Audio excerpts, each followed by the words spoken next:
Century আর 50 এর মধ্যে অনেক ডিফারেন্স আছে, কনফিডেন্সটা হাই হচ্ছে। ওইটা হচ্ছে ন্যাশনাল টিম আর আমরা রাজশাহী টিম। আমি আমার ন্যাচারালটা খেলার চেষ্টা করব, প্লাস আমরা চ্যাম্পিয়ন হব।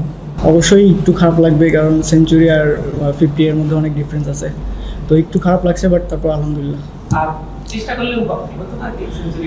হ্যাঁ অবশ্যই, আমি তো আমার মতো চেষ্টা করছি, আর ওটা লাগলে আবার 6 হয়ে যেত, তখন সেঞ্চুরি হতো, তো হয়নি। এখন সাধারণত দেখা যায় যে এই মুহূর্তে অনেক ব্যাটসম্যান আসলে নিজের চিন্তাটাই করে আর কি, সেঞ্চুরিটা কিভাবে করবে।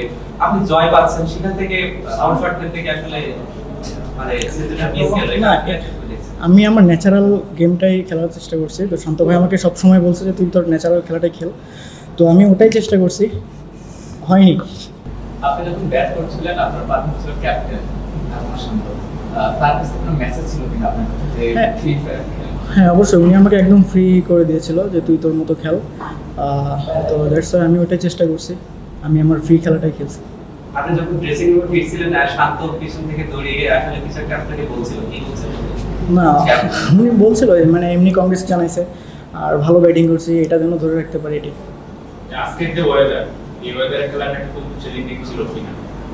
ওয়েদার তো আমাদের হাতে নেই, এখন গরম হলে খেলতে হবে, ঠান্ডা হলে খেলতে হবে, তো একটু গরম বেশি, মানে এখন তারপর অ্যাডজাস্ট করে খেলতে হচ্ছে। 6টা ছক্কা 10টা চার, মিরাজদের মতো বলাটা ছিল, খুব বেশি কঠিন দেখা গেল না আপনাকে আসলে? এটা কতটা এনজয় করেন? না, আমি এটা এনজয় করি, আর মেন কথা হচ্ছে আমি লাস্ট 2 বছর আমি এইচপি ক্যাম্প করছি, তো সেখানে স্কিল নিয়ে অনেক কাজ করছি, তো এখানে আমরা এই টিমের সাথে অনেকগুলো ম্যাচ খেলছি, তো ওখান থেকে আর কি মানে একটু আপনার কি বলে কনফিডেন্সটা হাই হচ্ছে। গতকাল বাংলাদেশের খেলায় তো দেখেছেন, তাতে বলেছিল যে আপনি খালি একটু ভালো তো বা এরকম মানুষদের এটা ভাই আমার তেমন আমাদের ওপেনিং সমস্যা আছে, এসে আপনি দেখেছেন, আপনি আজকে ভালো খেললেন, স্বপ্নটা কি আছে জাতীয় দলের দেখা খেলার? অবশ্যই স্বপ্ন আছে, আজকের এই ইনিংস আপনাকে কতটা আত্মবিশ্বাস করেছে? অবশ্যই আত্মবিশ্বাস তো দেবে, এরকম ম্যাচ খেললে অবশ্যই আত্মবিশ্বাস দেবে, বাট তারপরেও এখন তো মাত্র শুরু, ইনশাল্লাহ দেখা যাক আল্লাহ কত দূর নেয়। বাংলাদেশ দল গতকাল পাকিস্তানের সাথে খুব বাজে পাবে না, সেই ক্ষেত্রে কি আপনাদের দলের উপরে ওই খেলাটা নিয়ে কোনো ধরনের প্রভাব পড়েছিল কিনা, বা ম্যাচ দল যখন মাঠে নামলেন এই সপ্তাহ দুপুরে, তখন ওইটার কোনো এফেক্ট ছিল কিনা, বা স্বপ্নটা কিরকম ছিল এই ম্যাচকে? ওইটা হচ্ছে ন্যাশনাল টিম আর আমরা রাজশাহী টিম, তো আমরা আমাদের এখানে খেলতেছি, তো আমার মনে হয় না যে আমাদের টিম নিয়ে তাদের কোনো ইফেক্ট করবে, ঠিক আছে। সো আমরা আমাদের টিম নিয়ে চিন্তা করছি সবসময়, আর আমরা জেতার জন্যই মাঠে নামছিলাম।